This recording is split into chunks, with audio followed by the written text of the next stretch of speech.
নমস্কার। বিশ্বকবি রবীন্দ্রনাথ ঠাকুরের কবিতা কৃপণ। আমি ভিক্ষা করে ফিরতেছিলেম গ্রামের পথে পথে, তুমি তখন চলেছিলে তোমার স্মরণরথে। অপূর্ব এক স্বপ্ন সম লাগতেছিল চোখে মম। কি বিচিত্র শোভা তোমার, কি বিচিত্র সাজ। আমি মনে ভাবতেছিলাম এ কোন মহারাজ, আজি শুভক্ষণে রাত পোহালো।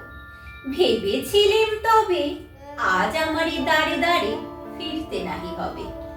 বাহির হতে নাহি হতে কাহার দেখা পেলেম পথে।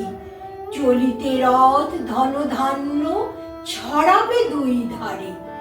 মুঠা মুঠা কুড়িয়ে নেব ভারে ভারে। দেখি সহসা রথ থেমে গেল আমার কাছে এসে, আমার মুখ পানে চেয়ে নামলে তুমি হেসে। দেখে মুখের প্রসন্নতা জুড়িয়ে গেল সকল ব্যথা। হেনকালে কিসের লাগি তুমি অকস্মাৎ, আমায় কিছু দাও গো বলে বাড়িয়ে দিলে হাত। মরে কি কথা রাজাধিরাজ, আমায় দাও গো কিছু। শুনে ক্ষণকালের তরে রইনু মাথা নিচু। তোমার কি বা অভাব আছে ভিখারি ভিক্ষুকের কাছে?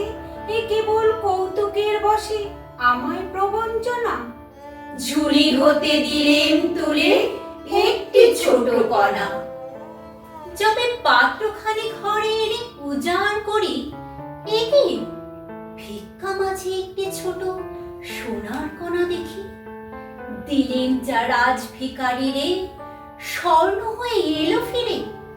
তখন কাঁদে চোখের জলে দুটি নয়ন ভরে।